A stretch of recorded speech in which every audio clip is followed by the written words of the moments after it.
여러분 안녕하십니까, 전한길입니다.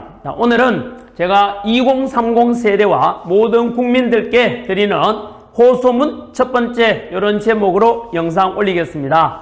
오늘은 지난 12월 3일 이후로 있었던 비상계엄과 그 뒤에 일어나는 탄핵정부, 그리고 급기야 최근 전한길이 어제 민주당 파출소부터 고발되는 일까지 있었습니다. 그래서 앞으로 전한길이 또 뒤에 말씀드리겠습니다만은 바로 내일입니다. 내일부로 드디어 가보지 않은 길이죠. 여의도에 집회에 처음으로 나갑니다. 그래서 그거에 대해서 왜 나가게 되었는지, 지금까지 있었던 일에 대해서 상세하게 마음 편하게 이러면서 안내해드리는 그런 영상으로 제작해 보겠습니다. 저는 원래 지난 26년 동안 EBS 강의를 포함해서 수능 강의, 공무원 강의를 통해서 2030 세대들에게 언제나 역사적으로 좌로나 우로나 치우치지 않고 균형된 시각에서 강의를 해왔습니다. 그들의 많은 사랑 덕분에 제가 지금처럼 이렇게 밥 먹고 살게 되었습니다. 그래서 언제나 그들에 대해서 감사하는 마음과, 그리고 또 한편으로는 또 빚진 마음을 가지고 있었습니다. 그래서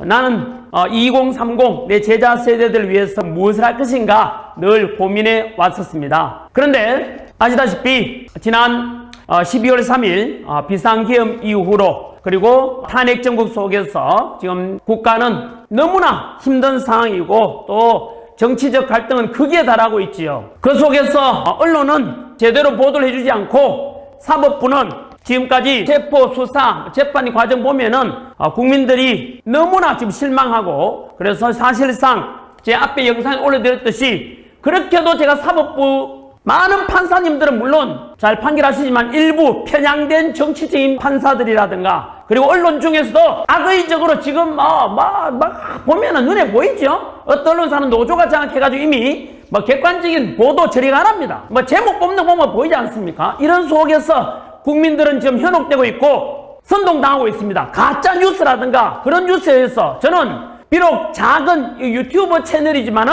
제가 지금까지 살아온 날들에 대해서 언제나 꿈이라도 거짓말하지 말자라는 도선 안창호 선생의 가르침을 늘 본보기 삼아서 제 제자들에게도 정직하게 가르쳐왔고 정직하게 살아왔다고 자부합니다. 그래서 지금 일어나고 있는 실체들에 대해서 제대로 알려주고, 그래서 여러분들이 올바로 판단하고 더 나아가서 2030 세대들에게 더 나은 대한민국에서 여러분들이 살아가기를 바라는 마음에서 이 영상을 제작하게 된 것입니다. 최근에는 민주당에서 카톡 검열하겠다, 그리고 자기들에게 지지율이 낮도록 여론조사 나오니까 국민들의 뜻이 그렇구나에 대해서 받아들일 생각을 하지 않고 거꾸로 아니 여론조사 잘못된 거 아니냐 라고 협박하고 있죠. 저는 이런 것은 솔직히 말해서 이게 민주주의가 아니죠. 답변해 보십시오. 이거는요, 표현의 자유를 통제하는 북한이나 중국 같은 공산주의나 전체주의적인 발상이죠. 이거는 21세기 대한민국에서 사실은 있을 수 없는 일이니까 요즘 와서 계속해서 지지율이 떨어지고 청년들은 떠나가지 않습니까? 이걸 누가 좋아하겠어요? 자기들이 유리할 때는 가짜뉴스다 이런 걸 전혀 가만두다가 자기들이 불리한 거니까 또 고발하고 급기야 또 선을 넘었지요? 전한길이가 이틀 전에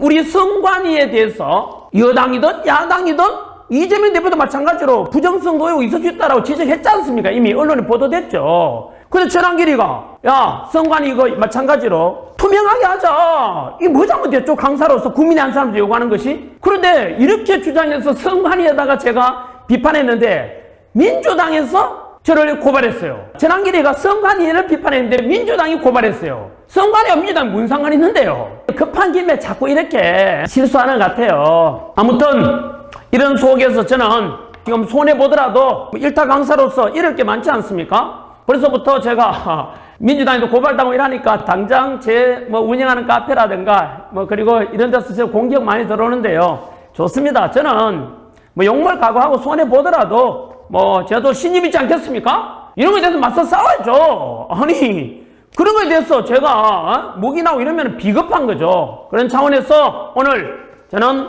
대한민국을 살리고, 그리고 우리 미래 세대들이 살아갈 아름다운 대한민국을 물려주기 위해서 작은아마 제가 할 수 있는 역할을 해보겠다라고 다짐하면서 끝까지 한번 영상 찍어보도록 하겠습니다. 여러분, 대한민국은 알다시피 지난 35년 동안 일제의 식민지배를 받았었고, 그리고 광복되자마자 5년 만에 6.25 전쟁이라는 동족 상잔의 비극을 겪었습니다. 그런데 놀랍게도 대한민국은 그런 어려움을 극복하고 석유 한 방울 나지 않고 지하자원 하나 안 나는데도 불구하고 현재 대한민국의 위상은 국력 세계 6위, 군사력 5위, 제조업 강국이죠 5위입니다. 여러분 198개국 중에서 이 정도 국력이라는 것은 엄청난 겁니다. 더욱이 지난 2024년도에는 무려 수출액이 사상 최대가 되어서 6,800억 달러를 넘어서 일본과 거의 불가할 수준이 됐어요. 여러분 저는 역사 강사로서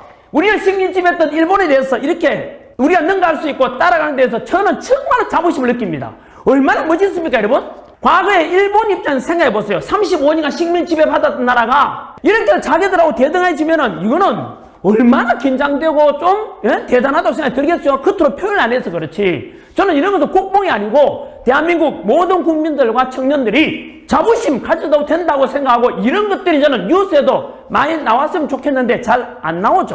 경제 성장뿐만 아니라 실제로 대한민국은 영국에서 200년간 이루어졌던 민주화를 지난 40년 동안에 민주화까지 이루어낸 대단한 국가이자 민족이죠.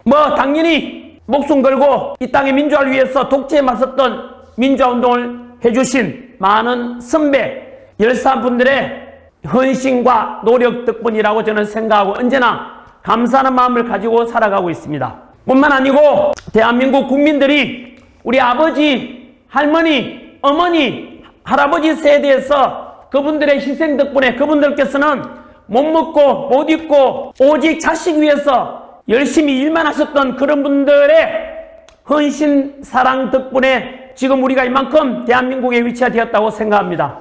너무나 감사합니다. 늙었다고 우리가 꼰대라고 하고 그러지 마시고 언제나 그런 우리 부모 세대, 할아버지 할머니 세대에 대해서 감사하는 마음 가져야 되겠습니다. 그런데 안타깝게도 지금 대한민국은 아시다시피 침몰 위기에 와 있습니다. 지금 유례없는 갈등과 대립 속에서 결국 비상계엄과 함께 대통령은 탄핵되고 국무총리도 탄핵되고 안보총괄하는 국방부 장관도 그리고 치안과 안전총괄하는 행안부 장관도 그리고 경찰청장까지도 모두가 지금 공석인 상태입니다. 우리 대한민국의 가장 큰 우방 국가인 미국 대통령 취임식에도 못 가고 러시아 우크라이나 전쟁과 함께 북한의 핵개발과 미사일 실험 계속해서 쪼여오는 중국의 압박 속에서 안보와 경제를 포함한 대외 정세가 너무나 급박하게 돌아가고 대한민국은 그야말로 지금은 풍전등화라고 볼 수 있겠습니다. 우리끼리 지금 탄핵이다 뭐다 하면서 서로 싸우는 걸 보면 전 세계인들이 놀라기도 하고 조롱하고 있죠. 전 세계인들은 대한민국을 지금 비웃고 있습니다. 조선시대 당파 싸움을 보는 것 같고 구한말 개화파와 척사파가 싸우고 결국은 일제 식민지로 전락할 때의 상황과 너무나 비슷하게 느껴집니다. 역사 강사이자 대한민국 국민의 한 사람으로서 지금 현실을 보고 있으면 가슴이 찢을 듯하고 이러다가 대한민국이 무너지고 침몰된 나라에서 살아갈 우리 청년 세대, 미래 세대들을 생각하면 나라 걱정이 너무 큽니다. 사실 오늘 제가 이 원고 쓸 때 울면서 썼습니다. 눈물이 그렇게 쏟아졌습니다. 그래서 식사도 안 하고 오늘 이 원고를 작성했습니다. 여러분 비상계엄 선포 이후에 당시와 달리 한 50일 지나면서 최근에는 국민들 사이에서 비상계엄이 아니라 계몽령이다 이런 말들이 많이 돌아다녀요. 여러분들은 이것에 대해서 과연 내란에 해당되는지 아니면 대통령 주장대로 합법적인 계엄이고 대통령의 고유 통치권이며 국회의 폐악질을 국민들에게 알리고 국민들에게 이렇게 저는 이상한 일들이 많이 났음에 대해서 호소한다라고 하는데 과연 여러분들은 어느 쪽이 맞다고 생각합니까? 재판이 진행 중이고 저는 법 전문가는 아니지만은 그냥 상식선에서 이런 생각이 들었어요. 비상계엄 선포했을 때는 무서워가지고 군인들이 막 국회 왔다 갔다 이러니까 이랬지만은 시간이 지나면서 찬찬히 한번 따져보니까 이런 생각이 들었거든요. 역사 강사로서 그러고 보니까 내란이라 하는데 비상계엄이라 해서 막 유혈 사태가 일어나고 이래가지고 우리가 두려워했는데 웬걸 비상계엄이 선포되는데 사이렌도 안 울려. 저는 그때 깨가 있었거든요. 사이렌도 울리지 않고 좀 교통 통제를 하나? 이런 그런 것도 없었거든요. 그러다가 화면에 이제 실시간으로 보니까 국회에 군인들이 왔다 갔다 하고 이래서 야, 이거 큰일 날 수도 있겠다 싶었는데 그냥 한 2시간 됐나요? 국회에서 바로 비상계엄 해제를 의결해버리고 맞죠? 그리고 6시간 만에 대통령이 공식적으로 해제했습니다라고 그저 발표하고 다음날 일어나니까 밤에 잠잤던 사람은 다음날 비상이 있었는지도 모르는 사람들 많았어요. 너무 평화롭게 끝나서 정말 다행이지 않습니까? 그죠? 그런데 이 속에서 하나 더 생각이 뭐냐면은 비상기업이라 하면 그리고 군인들이 투입되는 건데 예를 들면은 우리 5.16 군사정변 때요 동원된 군인 수가 몇 명인지 아세요? 한 3만 5천 명이 돼요. 그리고 12.12 사태 우리 서울에 보면 봤지 않습니까? 그때 신군부가 동원한 군대가 한 2만 명 가까이 되거든요. 그런데 이번에 국회에 들어간 군인 수가 280명. 그 다음 더 많은 선관위에 297명이 들어갔잖아요. 기껏해가지고 10분의 1도 한 100분의 1밖에 안 되는 250명이 국회에 들어간단 말이에요. 그것도 실탄이 있었어요? 없었어요? 없었어요. 그러면은 그냥 국회의원들을 막 협박해서 의정활동 중단시키는 그런 것에 대해서 과연 그랬을까? 어쨌든 이제 법원에서 판단하겠지만은 실탄도 지급 안 됐고 그 다음에 군대 숫자도 국회에 기껏해 280명 적어도 국회를 이렇게 완전히 통제하려면은 한 적어도 한 몇천 명은 돼야만이 가능할 건데 국회 사단이 굉장히 넓거든요. 그렇다면은 왜 대통령은 비상기엄이라는 이런 끔찍한 것을 선포했을까? 대통령 표현에 의하면은 도저히 국회의 폐악질이라 했지 않습니까? 그래서 행정이 마비되고 도저히 국정을 수행할 수 없을 정도로 행정 마비 상태다. 거기다가 결정적으로 예산안까지 삭감하는 걸 보고 이거는 아니다라고 했는데 한번 우리 아시는 분 많이 아시겠지만 한번 팩트 체크 한번 해볼게요. 첫 번째가 바로 많은 탄핵이었다라고 했습니다. 저도 그냥 무관심하게 지났는데 알고 보니까 대통령 탄핵 이전에 22번 그리고 그 뒤에 7번에서 총 29번의 야당 주도하에 정부 관료에 대한 공무원에 대한 탄핵이 있었더라고요. 예를 들면 정부의 공무원들의 비리라든가 부정을 조사하는 감사원장도 탄핵시켜버리고 그럼 감사하지 말라는 뜻인데 그리고 조폭이나 범죄자 수사하는 중앙지검장을 비롯해서 검사들을 탄핵시키고 또 언론에 대해서 가짜뉴스라든가 이런 유언비어 이런 것에 대해서도 마찬가지로 관할하는 방송통신위원장도 탄핵시켜버리고 그 사람은 아마 임명대가 이 일도 하기 전에 탄핵시켰을 거예요. 그리고 그 연장선에서 대통령 탄핵 대통령 직무수행을 대신하는 국무총리도 마음에 안 든다고 또 탄핵 물론 마음에 안 든다는 것은 아니겠지만 어쨌든 야당은 또 탄핵시키고 그리고 또 대통령의 직무대행을 담당하는 현재 부총리죠. 부총리도 말 안 들으면 탄핵하겠다라고 지금 공공연히 말하고 있지요. 말 잘 들으라고. 이것을 지켜보고 있는 국민들은 과연 어떤 생각이 들까요? 역사상 유례없는 29번의 탄핵. 이것이 과연 누구를 위한 것일까요? 과연 국민을 위하고 국가를 위한 탄핵이었을까요? 아니면은 특정 당의 이익을 위한 그런 탄핵이었는지 그것은 여러분이 판단해 주시면 되겠습니다. 그리고 그 다음 또 알게 된 바로 비상기엄 선포의 이유로 내세웠던 것이 2025년 정부 예산안에 대한 야당의 일방적인 삭감 내용을 국민들이 또 알게 되었지요.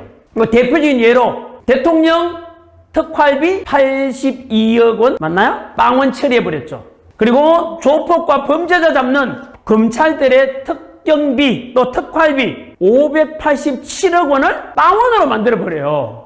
그러면은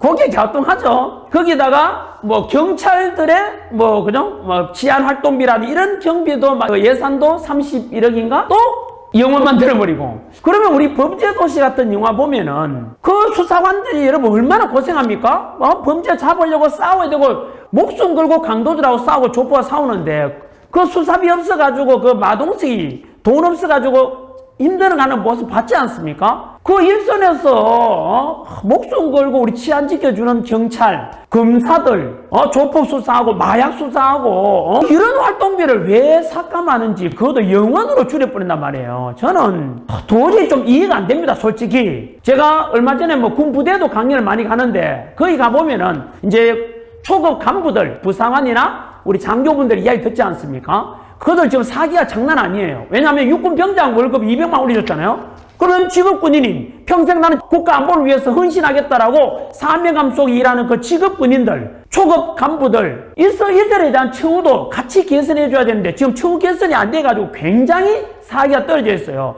그래서 제가 약속을 했어요.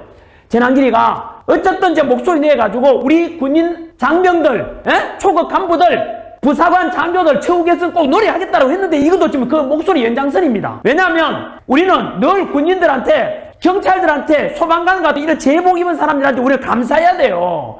그분들이 국방을 위해서, 안보를 위해서 목숨 걸고 지켜주니까 지금 평화가 있는 거고, 경찰분들이 치안 유지해주니까 우리 편안하게 밤길을 다닐 수 있는 거고, 또 위급할 때 소방관이 진짜 빨리 와서 우리 구해주지 않습니까? 이런 분들에 대해서는 언제나 처우 개선돼야 되고, 그분들이 상대적으로 사기업에 비해서 급여가 낮잖아요. 그럼 그분들이 자부심과 그다음 긍지를 가지고 근무할 수 있도록 우리가 존중해드리고 명예롭게 인정해줘야 되는 것은 저는 너무나 당연한 바람직하다고 생각합니다, 여러분. 그런데 그 초급 간부들에 대한 처우 개선 예산 141억 원을 이번에 또 삭감해버렸어요. 저는 이런 거에 대해서 솔직히 말해서 저는 화가 납니다. 이거는 동의할 수가 없어요. 납득이 안 된다고요. 아무튼 뭐 판단은 여러분들이 해보시기 바랍니다. 그 다음에 세 번째가 바로 대통령께서 비상계엄을 선포한 이유 중에 하나가 바로 우리 선관위에 그동안 있었던 많은 의혹과 그리고 부정선거 의혹, 비리 이런 거에 대해서 감사원을 통해서도 그리고 국정원을 통해서도 뭐 수사해보고자 하는데 너무나 비협조적이었다. 서버 해킹 당한 것도 조사해보려니까 거부하거나 비협조적이었고, 감사원의 감사 역시 마찬가지로 중앙선관위에서는 모든 감사를 잘 받았다라고 지금도 언론 플레이 하는데요. 여러분, 그거는 중앙선관 일방적인 이야기고, 과거에 우리가 이미 국회에 와서 사무총장이나 선관위원장이 했던 해명들이나 이런 거 보면은 보도 자료들만 해도 넘쳐납니다. 인사비리만 해도 딱 떼놓고 지난 1200건이나 있었다는 게 말이 됩니까, 여러분? 하나만 더 붙인다면은 저는 아무리 생각해도 이상한 게, 아니 제 제자들이 선관위 많이 근무하지 않습니까? 그러면은 그들을 위해서도 지금은 뭐 의혹 덩어리니까 얼마나 그 자존심 상하겠어요? 근데 지금은 힘들겠지만 완전히 개선되고 나면은 본인들도 선관위에 근무하는 걸 이제 자부심을 가지게 될 거고, 그리고 이 선관위 문제에 대한 이 부정선거에 관한 것은 여당 대표, 야당 이재명 대표도 대통령도 의혹 제기했잖아요. 그러면은 탈탈 털어가지고 의혹이 없도록 하는 것이, 이거는 진보, 보수, 여야 모든 국민들을 위해서 필요한 거 아닌가요? 뭘 잘못됐지? 저는 이해가 안 돼요. 그 다음에는 지금 가장 핫하고 뉴스에 맨날 나오는 사람이 공수처와 공수처장, 그리고 대통령 체포 과정에서 연일 TV에 모든 영상에서 우리 도배되고 있지 않습니까? 그 속에서 과연 대통령에 대한 공수처의 체포, 그리고 구속, 법원에 대한 어떤 꼼수, 이런 거에 대해서 국민들은 과연 어떻게 생각하실까요? 2030 세대들이 가장 싫어하는 불공정, 그리고 절차적인 정의가 붕괴되는 것에 대해서 많은 사람들이 지금 분노하고 있죠. 그러다 보니까 여론이 비상계엄 선포할 때하고 달리 시일이 지나면서 계속해서 지금 여당과 대통령에 대한 지지율이 거꾸로 올라가고 있는 기이한 현상이 일어나고 있죠. 이거는 저는 대통령이 잘해서가 아니고 바로 체포하고 수사하는 과정에서 일어나는 일들을 보고 국민들이, 아무리 언론에서 막 있잖아요. 한쪽 방향에서 편파적인 방송에도 국민들도 똑똑하잖아요. 그리고 요즘은 뉴미디어죠. 이 유튜브를 통해서 국민들이 TV에서 편파 방송하는 것에 대한 대체적인 2030 시대를 더욱더 알아버렸다는 생각이 들어요. 즉 우리가 알다시피 공수처, 원래 원칙적은 내란죄에 대해서 수사하는 것은 경찰만이 할 수 있잖아요. 그런데 공수처에서 일방적으로 하겠다 그랬지 않습니까? 합법적이다라고 하고 그것도 논란이 됐지 않습니까? 그러니까 이제 대통령 입장에서는 아니 수사권도 없는 공수처 네가 왜 수사하느냐 해가지고 계속 수사를 거부하고 체포도 거부하게 된 거죠. 반면에 공수처 입장에서는 무슨 소리냐, 나는 수사권이 있다 라고 주장했고, 그 다음에 체포영장을 또 청구하는 과정에서 또 다시 원칙을 벗어나는 꼼수라는 비판을 받게 되는 체포영장 발부에 관한 것도 논란이 됐지 않습니까?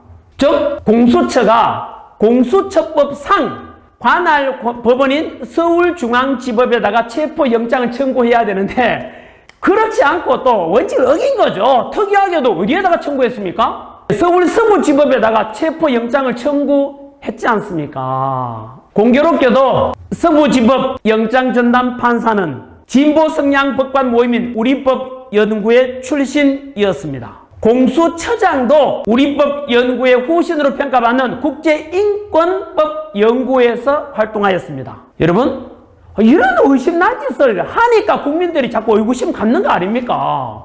국민들이 의심하지 마라. 그냥 우리는 원칙대로 간다. 야, 이 실가 누가 믿겨 납득이 되겠습니까? 아니, 초등학생만 되어도 이 정도는 판단할 건데 거기다가 서부지법 판사의 체포영장이 또 문제가 됐지 않습니까? 형법에서 적용되는 내용에 예외가 있다 이래가지고 그 예외를 집어넣어가지고 또 체포영장을 발부하지 않습니까? 그래서 여러분 한간에 무슨 이야기 떠오르는지 아세요? 판사가 법도 만드네 이러잖아요. 아니, 판사는 만드는 법에 따라서 판단하고 판결하는 사람이지 지가 법을 만들어 놓고 일하라니까 국민들이 열받지. 아니, 나는 진짜 영상 찍으면서 이러면 이해가 안 돼요. 그리고 체포 과정도 보게 되면은 아니, 현직 대통령에 대한 수사지 않습니까? 처음이죠. 그런데 수사에는 여러 방법이 있지 않나요? 물론 뭐 내란 혐의니까 되게 신중하다고 생각하고 중요하다고 하는 이해는 돼요. 그렇게 말한다면은. 그런데 굳이 현직 대통령에 대해 수사하면서 전 세계 언론이 보란 듯이 대통령 관저 앞에 가서 경찰 동원, 경찰 동원할 때도 어떤 경찰 동원하나 또 논란이 되지요. 경호처에도 마찬가지로 그 안에서 또 무슨 문제인지 아세요? 어떤 야당 국회의원이 경찰하고 연결한다고 이렇게 힘들었다라는 거 오픈했잖아요. 모든 뉴스 다 나왔죠? 아니, 나 경찰도 이상해요. 경찰이 야당의 지시를 받고 움직이나요? 이게 전부 다 대통령 탄핵, 총리 탄핵 되고 난 뒤에 지금 지휘체계가 붕괴되니까 이런 거잖아요. 명령에 따라야 되는 경찰들 보면은 진짜 이런 의의가 없는 일들이 막 생겼잖아요. 에? 그러다가 결국은 체포영장은 발부되었고 이런 꼼수를 지켜보고 있던 국민들이 분노한 거죠. 그러다가 결국에는 서부지법에서 대통령에 대해서 또 구속영장이 청구되면서 너무나 큰 비극이 발생하게 되죠. 법원 밖에서 시위하던 일부 시위대가 급기야 지난 1월 19일 서부지법에서 현직 대통령에 대해서 증거인멸 염려를 이유로 구속영장이 발부되면서 결국은 법원 밖에서 시위하던 일부가 법원 안으로 난입하게 되고 그 결과 최악의 유혈 사태까지 일어나게 되었습니다. 이에 대해서 법원 건물에 난입한 90명이 현행범으로 체포되었고 그중 안타깝게도 2030이 절반이나 된다고 했습니다. 그리고 현재 58명이 구속되어 있는 상태입니다. 저는 당연히 모든 폭력은 반대합니다. 법은 존중되어야 하고 당연히 법치주의니까 법은 지켜져야만 합니다. 그래서 그들을 편들고 싶지는 않습니다. 다만 2030 젊은 세대들이 법원 안으로 난입하게 되었을까? 그것에 대해서 우리가 비상계엄이 선포되었을 때는 이해가 안 됐지만 그리고 합리화될 수는 없지만은 그 뒤로 일어나는 일들에 대해서 국민들이 알아가듯이 역시 마찬가지로 앞에서 우리 본 바대로 공수처와 서부지법 판사들의 꼼수, 원칙의 어긋남 이런 것들에 대해서 절차적인 반칙이 일어나니까 많은 청년 세대들은 분노했지 않겠습니까? 라는 생각이 듭니다. 정말로 공수처 보면은 어이가 없습니다. 대통령을 구속시켜 놓고 잡아다 놓고는 수사도 못해요. 대통령 거부하니까 수사도 못해요. 괜히 대통령 망신 주기 위함이었는지 참 어이가 없습니다. 공수처 부끄럽지 않습니까? 저는 이런 무능한 공수처, 원칙도 지키지 못하는 공수처는 당연히 없어지는 것이 모든 국민들을 위해서도 국가를 위해서도 저는 필요하다고 생각합니다. 서부지법 난입사태 때 당일 체포되었다가 다음날 오후에 석방된 한 20대 청년이 쓴 저는 애국자가 아닙니다 라는 제목의 글이 지금 많은 청년들에게 유포되고 있습니다. 매일신문에서 올렸던 영상인데 유치장 수기 검색하면 나옵니다. 오늘 날짜로 보니까 벌써 조회수가 80만이나 넘더라고요. 그걸 읽으면서 저도 감동하고 눈물이 났습니다. 기성세대한 사람으로서 정말 부끄러운 마음이 들었습니다. 왜냐하면 그 청년이 썼는 글에 보니까 구구절절 대한민국에 자기가 배웠던 민주공화국이라는 나라가 기껏 이거냐고, 공정과 상식과 절차는 다 무너지고 있고 이런 속에서도 불구하고 애국정신을 가지고 대한민국을 다시 살릴 수 있다 라는 정신으로 시위에 참여했다고 합니다. 당연히 본인은 현재 과격한 행동으로 본인이 저질렀던 일에 대해서 반성하고 후회한다고 했습니다. 저 역시 마찬가지로 그에 대해서 폭력에 대해서 지지를 하거나 이런 뜻은 전혀 없습니다. 다만 그 청년이 가졌던 생각, 그야말로 읽어보니까 아까 말씀드린 기성세대의 한 아저씨로서 너무 미안했습니다. 여러분, 지금 탄핵 반대든 탄핵 찬성이든 간에 집회에 참여하는 사람들이 저는 진정으로 애국자라고 생각합니다. 이유는 그들은 방향은 좀 다를지 몰라도 목표는 똑같지 않습니까? 나라 사랑하는 마음에서 직접 행동으로 옮기는 언행일치하는 사람들이잖아요. 우리처럼 시위하는 걸 그냥 구경이나 하고 TV에서나 보고 이런 사람들에 비해서 훨씬 더 저는 그런 사람들이 애국정신이 더 강하다고 생각합니다. 탄핵 찬성이든 반대든 간에 마찬가지입니다. 조금 조심스러운 발언을 한번 하겠습니다. 그저께 야당 대표와 야당 원내대표께서는 이번 서부지법 사태에 대해서 국회 안에서 수십 번이나 폭도 소리를 지르는 것을 보면서 저는 속으로 너무 안타까운 마음이 들었습니다. 죄 없는 자 먼저 돌로 쳐라, 이런 말이 있거늘 하늘을 무서워하고 사람의 양심이 있고 염치가 있다면 적어도 그들은 그렇게 말하면 안 됩니다. 이재명 민주당 대표는 2004년 성남시 의회 건물에 난입해서 특수 공무집행 방해 및 공용 물건 손상 범죄를 저지른 혐의로 벌금 500만 원을 선고받았었고, 정청래 민주당 원내대표께서는 1989년 미국 대사관제에 난입해서 사제 폭탄을 터뜨리고 쇠파이프를 휘둘러 가지고 현관 유리창을 부순 뒤 미 대사관 관저 응접실에서 직원을 인질로 잡고는 대통령의 미국 방문을 반대한다, 주한 미국 대사의 취임을 반대한다 이렇게 외치다가 국가보안법 위반,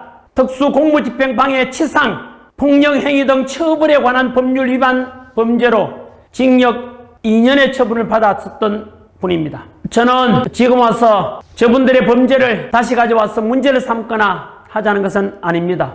이들은 이미 범죄로 인한 처벌을 다 받았었고 일사부재리의 원칙에 따라 두 번 처벌할 수는 없습니다. 다만 정청래 대표도 당시 20대 대학교 재학 중이던 청년 나이대 아니었습니까? 그럼 지금 그때를 돌아보면 얼마나 후회되고 당시에는 혈기가 앞서서 너무나 철없이 실수를 했다거나 이렇게 생각된다면 지금 서부지법 사태로 구속된 사람들 보면서 과거 자신의 모습을 한 번쯤은 돌아봐 달라는 뜻입니다. 서부지법 폭력 사태 마찬가지로 폭력은 어떤 이유로도 정당화될 수 없고 법은 반드시 준수되어야 한다는 것은 당연하지만 만약 그들 중에서 폭력 가담 정도가 경미하거나 또는 피해가 적거나 이런 분들은 선별해서 정상 참작을 고려해 주시는 이런 노력을 해 주신다면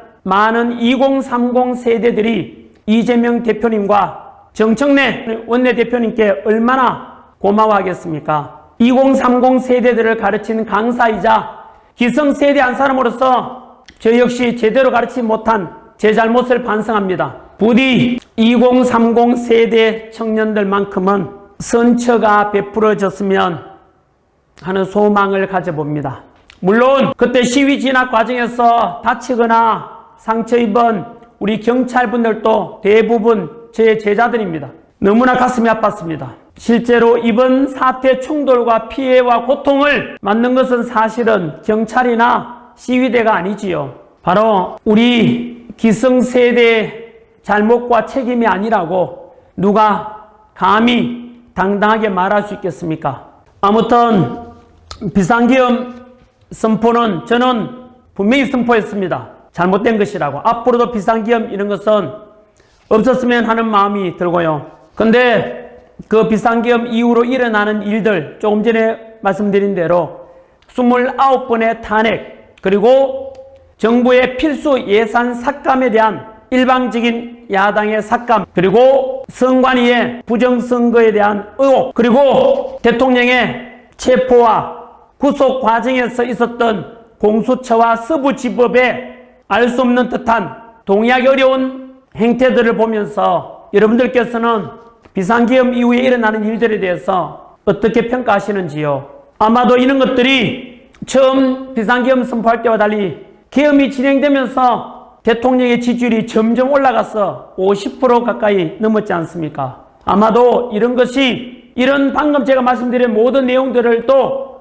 국민들이 이미 공감하고 있다는 뜻이 아닌가, 그런 생각이 듭니다. 지금 현재 이제 헌법재판소의 시간이 다가왔습니다. 그래서 현재 모든 국민들과 대통령 역시 헌법재판소의 탄핵 소추에 대한 심판이 어떻게 될 것인가에 대해서 초미의 관심사가 되어 있습니다. 저와 모든 국민들 다 같은 마음으로 제발 헌법재판소만큼은 앞에 있었던 그런 꼴불견의 공수처와 그리고 서부지법에 동의하기 어려운, 납득하기 어려운 그런 체포영장과 구속영장 발부에 대해서 의혹을 가졌던 많은 국민들은 이번 헌재만큼만이라도 제발 법과 양심에 따라서 올바른 판단해 주기를 모든 국민들이 바라고 있을 것이고, 그렇게 해서 헌법재판소의 권위를 다시 한번 되찾기를 모두가 바라고 있을 것입니다. 그런데 벌써부터 안타깝게도 여러 불공정 논란이 일어나고 있는 게 현실입니다. 제일 먼저 많은 국민들이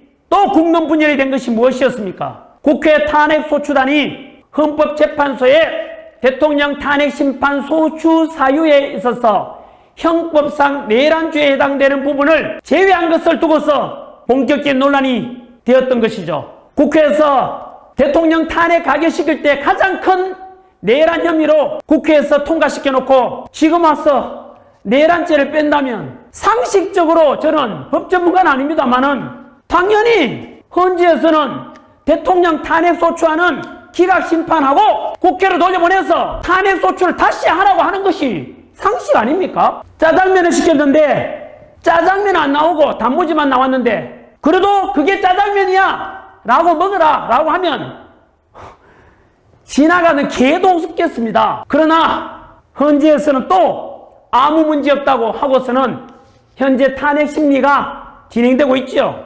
또 가장 최근에 있었던 일이 헌법재판관 중에 문형배 재판관이 야당 대표 이재명 대표와 친분 의혹이 있다라고 해서 여당에서는 이거는 불공정한 심판이 될 가능성이 크니까 재판관을 배제해달라고 했는데 헌재에서는 개인적 관계로 심리에 영향이 없다라고 일축했습니다.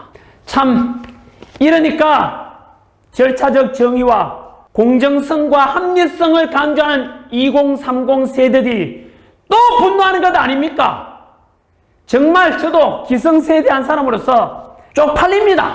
우리나라가 왜 이래 됐는지 정말 참담할 뿐입니다. 좋습니다. 그렇다면 저는 방법은 하나밖에 없다고 생각합니다. 요 앞에 영상에도 제가 사법부와 헌법재판소의 공정한 재판을 기대한다고 했지만 지금 이 시국에서는 제 판단에서는 개인적으로 어쩔 수 없습니다. 그 다음 방법을 동원할 수밖에 없습니다. 결국은 대한민국의 주권은 국민에게 있고 주권자인 국민으로서 적극적인 주권 행사를 통해서 헌법재판관들이 국민의 힘이 무엇인지를 직접 보고 심판할 수 있도록 할 것입니다. 그래서 입법부, 사법부, 행정부, 헌법재판소, 선관위 위에 우리 국민이 있음을 보여드리고 싶고, 그래서 반드시 승리해서 우리 20대, 30대 청년들에게 그 결과로서 증명하고 싶고, 그래서 그들에게 대한민국 희망을 한 번 더 보여주고 싶습니다. 그래서 정치인들이 또한 국민을 두려워하게 되고 꼼수가 아니라 법치가 살아나고 공정과 상식이 존중되는 그런 아름다운 대한민국을 저는 함께 만들어가고 싶습니다.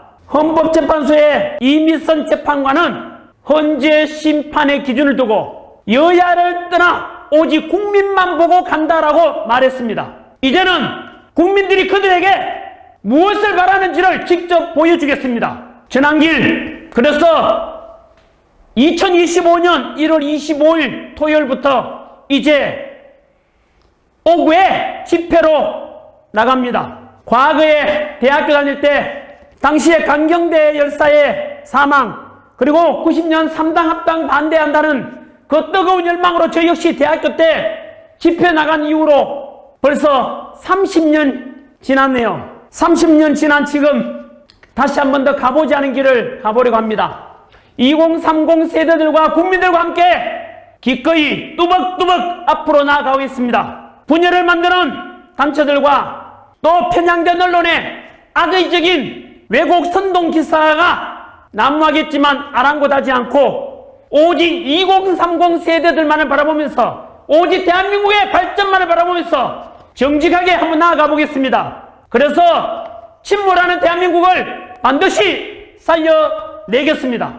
윤석열 대통령의 비상계엄은 저는 분명히 반대했었습니다. 하지만 앞서 말씀드린 대로 그 뒤로 일어나는 일들을 보면서 진정으로 우리 대한민국 국민과 대한민국을 더 사랑하는 사람이 누구인가, 더 걱정하는 사람이 누구인가를 봤을 때 저울 위에 저는 달아보았습니다. 지금의 윤석열 대통령의 탄핵만큼은 무조건 저는 반대합니다.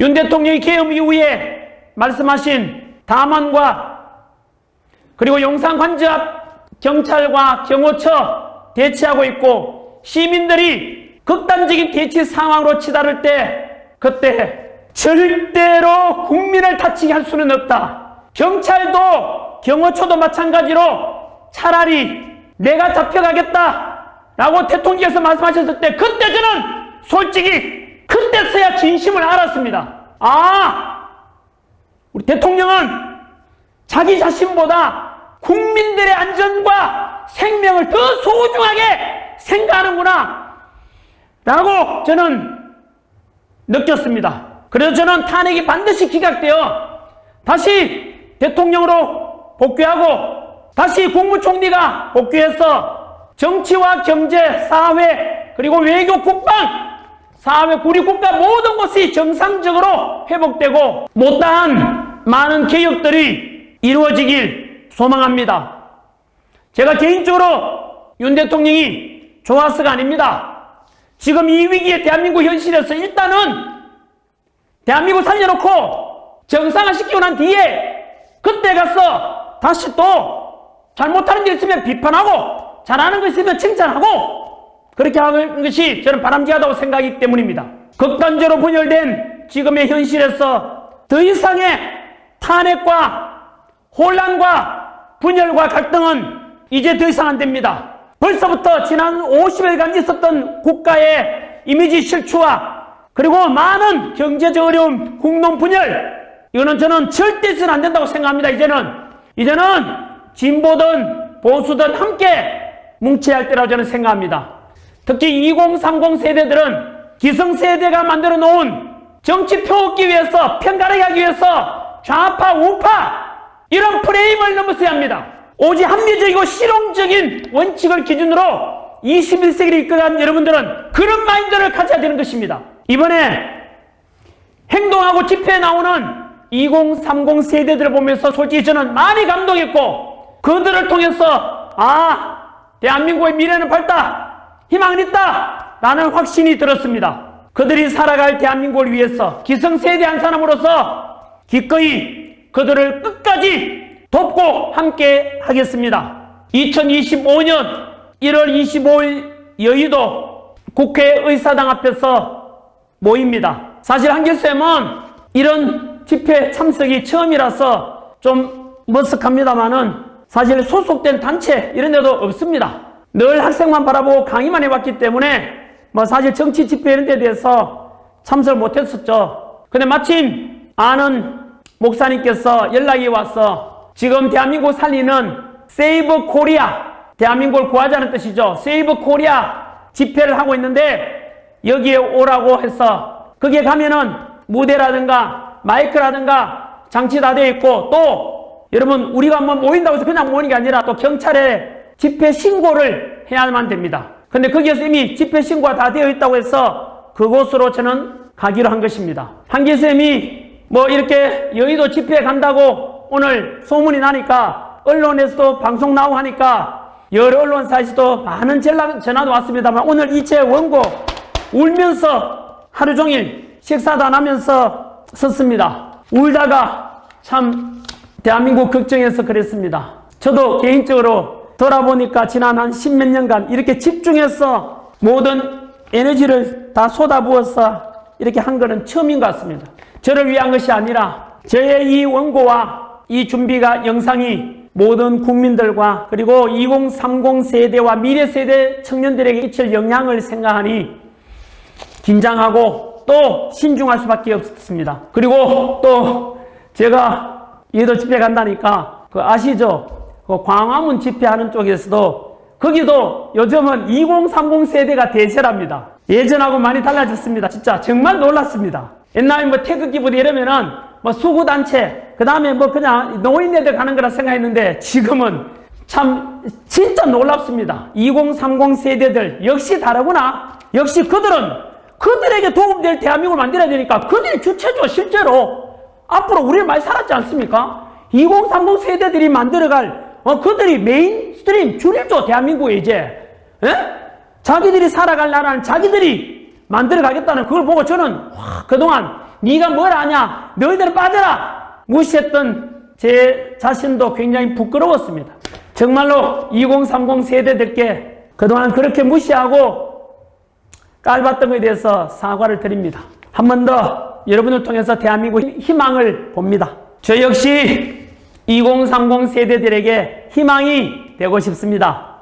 꿈에서라도 거짓말하지 말라. 그리고 낭망은 청년의 죽음이요 청년이 죽으면 민족이 죽는다는 도산 안창호 선생의 말씀 되새기면서 다시 저도 역시 도산 안창호 선생님처럼 독립운동한다고 생각하고 이 국가와 민족과 청년들을 위해서 무엇을 할 것인가 일관되게 그것만 생각하면서 사셨던 도산 안창호 선생처럼 저 역시 우리 대한민국 그리고 청년 세대 미래 세대들을 위해서 할 수 있는 최선을 다해 보겠습니다. 끝으로 전한길이 바라는 대한민국은 도대체 어느 쪽인가 어떤 나라인가 궁금하시다면 내일 제가 여의도 2시 집회에서 아마 제가 마지막 강연자로 나설 것 같은데요. 거기서 제가 처음으로 제시하겠습니다. 그리고 새로 취임한 미국 트럼프 대통령께도 인사 메시지도 같이 전하도록 하겠습니다. 한 번도 한 20, 30년간 영어를 해본 적이 없는데 제 나름대로 지금 문장을 쓰고 있습니다. 한번 지켜봐 주십시오. 끝으로 어떤 대통령께서 하신 말씀이죠. 행동하지 않는 양심은 악의 편이라는 말씀이 생각납니다. 그리고 러시아 시인이 말씀하셨던 슬픔도 노여움도 없이 살아가는 자는 대한민국을 사랑하고 있지 않다는 말이 생각납니다. 한 번쯤 새겨주시기 바랍니다. 그리고 마지막으로 내일 그 다음 향후에도 혹시나 전한길이 나가는 집회는 참여하실 분들은 100% 당연하죠. 폭력이나 강제 이런 건 없습니다. 무조건 평화 시위가 돼야 되고 그 시위 현장에서는治安 유지하는 경찰과 그리고 우리 시민 모두가 하나입니다. 경찰분들 제 제자분들 많지 않습니까? 수고 좀 해주십시오. 그리고 시민들은 경찰분들한테 언제나 감사합니다. 고맙습니다. 수고하십니다. 라는 인사 건네주시기 바랍니다. 그리고 마지막에 갈 때는 쓰레기도 깨끗이 챙겨주시고요. 그래서 선진 대한민국의 수준 높은 시민으로서의 모습도 함께 보여주시면 좋겠습니다. 한 번 더 슬픔도 노여움도 없이 살아가는 자는 대한민국을 사랑하고 있지 않다는 러시아 시인의 표현을 제가 조금 바꿨습니다. 꼭 새겨주십시오. 행동하지 않는 양심은 악의 편이다. 모두 2030 세대 여러분 모두 모이십시오. 함께 하십니다. 전한길도 같이 하겠습니다. 끝까지 하겠습니다. 그리고 반드시 승리하겠습니다.